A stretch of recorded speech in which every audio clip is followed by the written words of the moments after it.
Buenas tardes a todos. Hoy presentamos el seminario sobre la síntesis de proteínas en eucariotas. El índice abarca desde la introducción y objetivos, pasando por componentes, estructuras claves, activación, fases del proceso, diferencias con procariotas, destino de proteínas, un breve caso clínico, hasta conclusiones y referencias. Esto nos permite a nosotros explorar el tema de manera más estructurada y más completa. Bueno, en este caso, comencemos primero con lo que sería la introducción a la síntesis proteica, precisamente en objetivos y relevancia. Comencemos con la introducción, entonces. Los objetivos principales son comprender el mecanismo de la síntesis de proteínas, tanto en procariotas como en eucariotas, definirla con precisión bioquímica, analizar su componente general y evaluar su importancia biológica. Por otro lado, la síntesis de proteínas es el proceso bioquímico mediante el cual la información genética, o sea, del ARN mensajero, se traduce en una secuencia de aminoácidos, formando cadenas polipeptídicas en los ribosomas. Pasemos al concepto general. Teniendo en cuenta esto, involucra la lectura de codones del ARN mensajero por parte del ARN de transferencia. La unión de aminoácidos y la formación de enlaces peptídicos se divide en iniciación, elongación y terminación, consumiendo energía. En esto puede ser ATP y más bien GTP. Su relevancia biológica es crucial. Regula funciones vitales, produce biomoléculas claves e inclusive capta errores en el proceso que pueden llegar a terminar en enfermedades. Comencemos con el tema 1, componentes de la síntesis de las proteínas en eucariotas. A ver, los componentes involucrados en la síntesis proteica en eucariotas, en acá incluyen el ARN mensajero, el ARN de transferencia, los ribosomas, los aminoácidos y enzimas. Primero, comencemos con ARN y ribosomas. En esto son moléculas de información y ensamblaje. El ARN mensajero es una cadena simple de nucleótidos con codones. Su función es transportar la secuencia del ADN al ribosoma para la traducción de regiones como de 5' modificante y de 3' poliA. El ARN de transferencia presenta una estructura en forma de trébol o con antícodo y de extremo de 3' para el aminoácido. Reconoce el codón en el ARN mensajero y entrega el aminoácido correcto. Hay 20 tipos específicos. Los ribosomas son complejos ribonucleicos 80S, o sea, subunidades pequeñas de 40 y más grandes de 60. Okay. Catalizan enlaces peptídicos en sitios A. Con esto, y también en P y también en N. Se localizan en el citoplasma o en el retículo endoplasmático rugoso. Ahora vamos a lo que serían aminoácidos y enzimas, unidades y catalizadores. Bueno, los aminoácidos son moléculas con grupo amino, carboxilo y cadena R variable, 20 tipos. Eso ya se sabe. Forman polipéptidos mediante enlaces peptídicos. Se clasifican en esenciales y no esenciales. Ahora, con las enzimas. Estas nos permiten acelerar procesos o reacciones. Aseguran precisión en activación y en elongación. Y bueno, ahora pasemos a la siguiente sección. Yo les hablaré sobre la estructura de la RNA de transferencia. Primero, ¿qué es la RNA de transferencia? Es una molécula esencial que participa en la traducción y actúa como puente entre el ARN mensajero y un aminoácido. Cada RNA de transferencia puede reconocer un codón y unir un aminoácido. La estructura primaria es una secuencia lineal de 70 a 90 nucleótidos, donde en un extremo tenemos al 5' y en el otro extremo tenemos al 3'. También tenemos las bases modificadas, que en este caso podemos ver la pseudoridina. Ahora tenemos la estructura secundaria. Es cuando la RNA de transferencia se pliega formando una hoja de trébol con 5 regiones, donde podemos ver acá el brazo aceptor, es donde se une el aminoácido. Este siempre termina en CCA en el extremo 3'. Tenemos también al brazo D, tenemos al brazo antícodo, donde se une el ARN mensajero. Tenemos al brazo T, donde encontramos ahí a las bases como timina, citosina, y también tenemos la ceboridina. Y tenemos también al brazo variable o bucle variable. Ahora tenemos la estructura terciaria. Es que cuando ya se forma o se pliega ya esto completamente, obteniendo una estructura tridimensional en forma de L, como podemos ver acá, donde un brazo de la L tenemos al brazo aceptor, que lo encontramos de color púrpura, al brazo T, que lo encontramos de color verde, y el otro brazo de la L, donde encontramos al brazo D, donde es el de color rojo, al brazo del anticodón, el de color azul. Acá podemos ver como un ejemplo donde se une el aminoácido al brazo aceptor en el extremo 3', pues, ¿no? También tenemos el ARN mensajero donde se une acá pues em, al brazo anticodón, pues, ¿no? Bien, ahora seguimos con la estructura del ribosoma. ¿Qué es el ribosoma? Son organelas y membranas de forma globular presentes ya sea en células procariotas o en eucariotas. Son muy abundantes y su función es fabricar proteínas a partir pues, de la información del ARN mensajero. Esto lo podemos encontrar ya sea en ribosomas libres, como puede ser en el citoplasma, o ribosomas adheridos al retículo endoplasmático riboso o envoltura nuclear. Los ribosomas están formados por dos unidades, su unidad mayor y su unidad menor. Cada una está formada por ARN y por proteínas ribosomales. Acá podemos ver el ribosoma procariota, en donde la unidad mayor es de 50S y la unidad menor es de 30S. Todo este es ribosoma procariota de 70S. ¿Por qué no sería 50S más 30S, 80S? Porque el S no es como un peso real, sino es un valor de segmentación. Entonces, 50S más 30S sería diferente a 80S. Tenemos también el ribosoma eucariota, donde la unidad mayor es de 60S y la unidad menor es de 40S, y todo es el ribosoma eucariota, perdón, de 80S. Seguimos. Ahora tenemos la subunidad mayor, donde en la subunidad mayor encontramos tres sitios, al sitio A, P y E, donde el sitio A es donde se inserta el aminoácido ARN triferesa que lleva el primer aminoácido. Tenemos al sitio P, donde se inserta el peptidil ARN transferencia que lleva la cadena y a las proteínas como resultado. Tenemos al sitio E, es el sitio final, ya pues, ¿no? A donde el ARN transferencia, el sitio P, se desplaza y reemplaza la ARN transferencia que estaba en este sitio. Bien, bueno, yo voy a estar hablando sobre la fase de activación de los aminoácidos, donde esta va a ser la primera etapa de la traducción, que va a ser el momento en el que cada aminoácido se va a tener que unir a su ARNT correspondiente antes de participar en la síntesis de las proteínas. Este proceso va a ser necesario requerir energía a través de ATP, ya que va a ser esencial para garantizar que el código genético se traduzca con mayor precisión. Acá podemos observar el esquema general del proceso de traducción o del aminoácido uniéndose hacia su ARNT correspondiente. Aquí podemos ver en la imagen A cómo el aminoácido representado mediante la esfera verde se va a unir al sitio extremo 3' del ARNT, donde se va a ir al sitio activo de la enzima, que podemos observar en la imagen B, donde se va a encargar de catalizar esta unión de manera más específica. Y bueno, esta fase va a tener su enzima principal, que va a ser el aminoácido ARNT sintetasa. Esta etapa va a intervenir la enzima que va a ser muy importante ya que va a ser la responsable de unir el aminoácido correcto con su ARNT correspondiente, ya que recordemos que cada aminoácido va a tener su propia sintetasa. Por ejemplo, la alanina va a tener una muy diferente que el de la glicina o el de la valina, y así sucesivamente.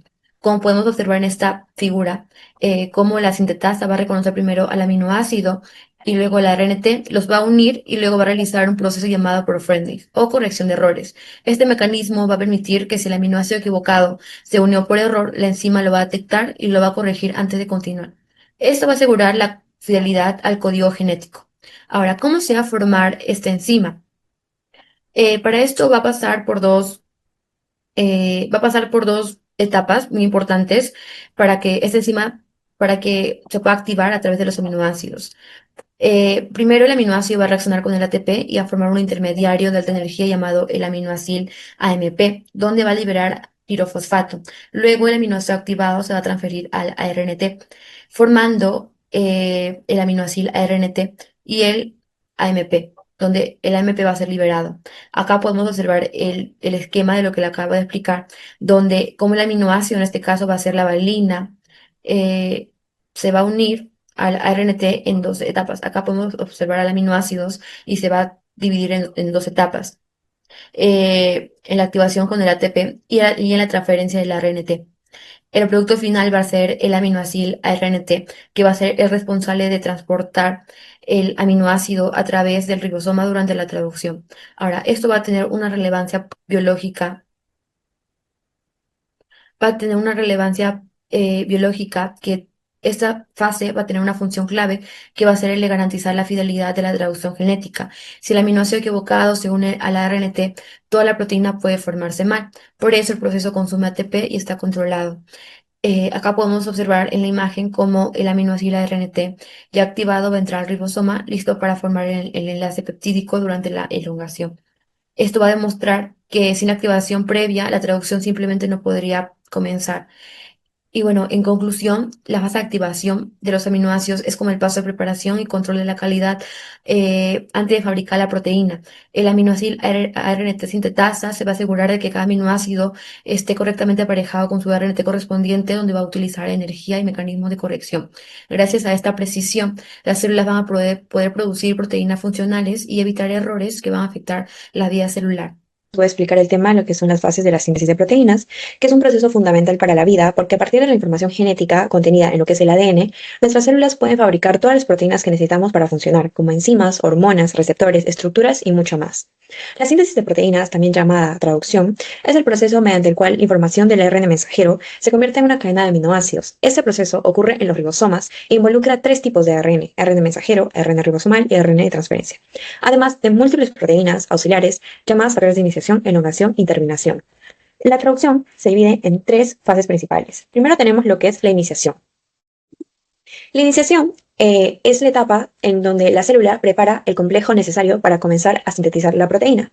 Primero, el ARN mensajero se une a la subunidad ribosomal pequeña. Esta subunidad va a recorrer el ARN mensajero buscando lo que es el codón de inicio, que este siempre va a ser AUG, el cual codifica para el aminoácido metionina. Luego va a aparecer el ARN de transferencia iniciador, que lleva precisamente una metionina y se va a emparejar con el codón AUG.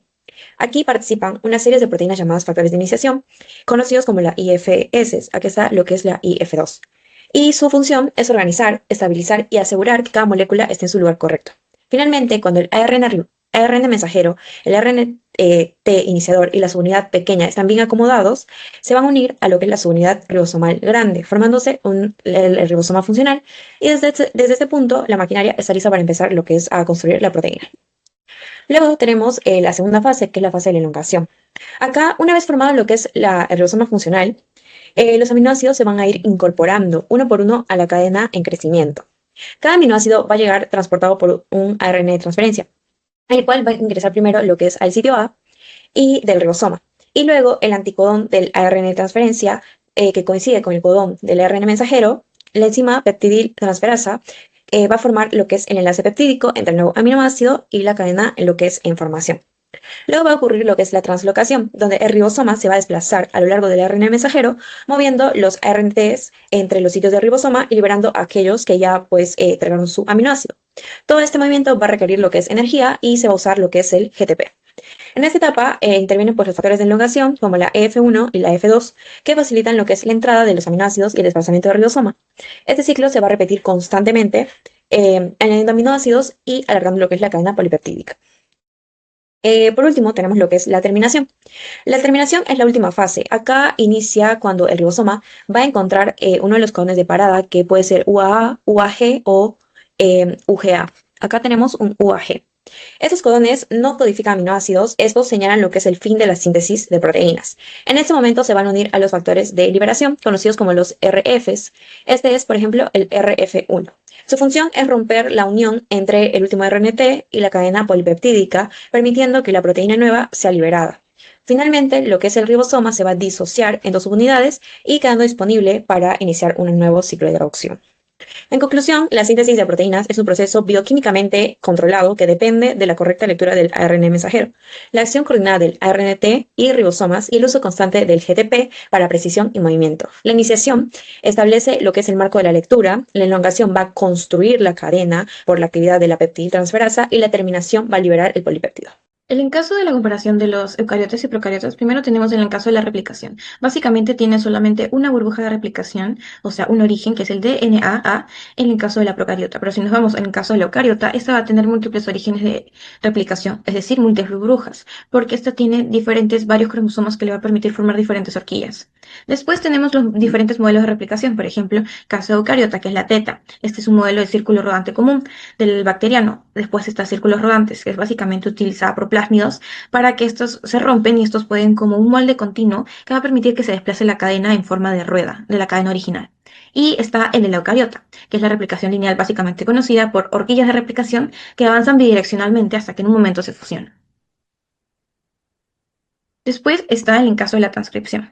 El encaso de transcripción, si hablamos de la procariota, vamos a ver de que solamente cuenta con un ARN polimerasa, que es el 3. Este va a contar con un factor sigma que le va a poder formar con su núcleo, va a poder formar una doble enzima. Esta va a poder actuar desde un promotor que va a ser de menos 35 a la caja prime now menos 10. A cambio, el encaso de la eucariota va a tener tres tipos de ARN polimerasa, que es el 1, el 2 y el 3.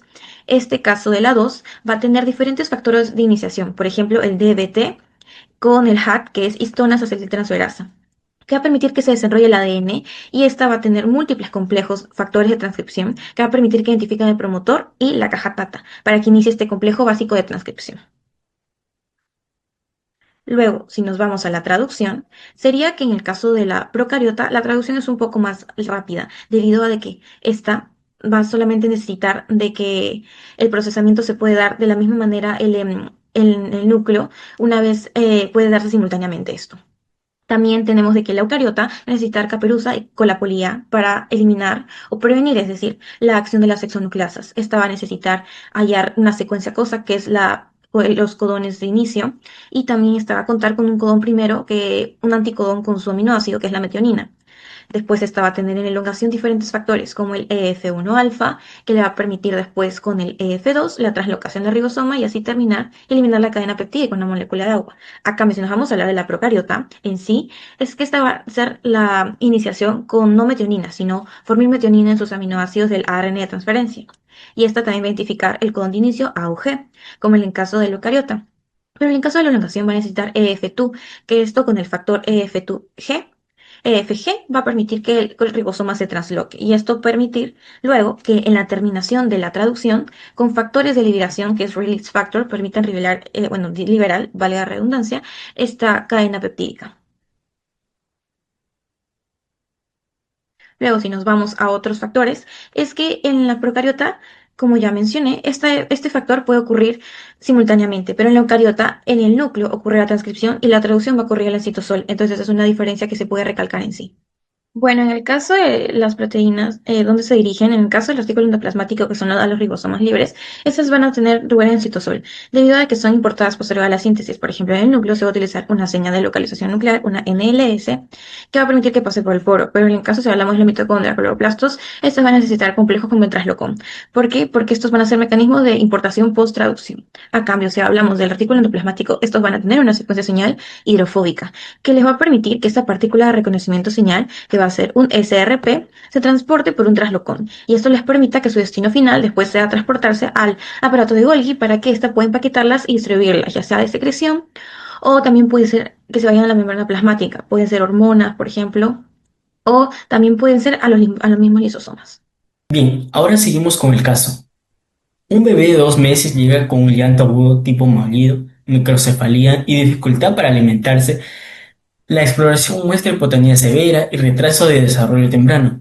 Un microarray revela una delección en 5P, lo que explica la ausencia de genes esenciales para la síntesis de proteínas neuronales. El FISH confirma que la delección terminal del cromosoma y demuestra que es de nuevo, con el diagnóstico molecular establecido, se inicia un manejo multiplexionario y consejería genética para la familia. Este síndrome es conocido como el Cri-du-Chat, en donde, si este síndrome se borra un pedazo, como menciona acá en el caso, se borra un pedazo del cromosoma 5P, al faltar los genes, no se forma ARN mensajero. Entonces, por lo tanto, no se produce las proteínas necesarias, en donde eso causa lo que son fallas neuronas, en las fallas en neuronas y laringe. De ahí vienen los signos clásicos como son la microcefalía, retraso del desarrollo, llanto tipo gato y eso. El diagnóstico se hace con microarray, como menciona acá, con microarray, y se confirma con FISH. Generalmente es de nuevo. Como conclusión, tenemos que la síntesis de proteínas es un proceso esencial y altamente conservado que asegura la correcta expresión genética mediante la acción coordinada de ADN, ARN y ribosomas. Desde una visión bioquímica, este mecanismo destaca por su precisión molecular, necesaria para generar polipéptidos funcionales y mantener la fidelidad del flujo de información genética. Su relevancia biológica radica en que las proteínas participan en prácticamente todas las funciones celulares, como enzimas, receptores, transportadores y elementos estructurales, por lo que cualquier alteración en este proceso afecta directamente a la homeostasis, la supervivencia y la adaptación del organismo. Gracias.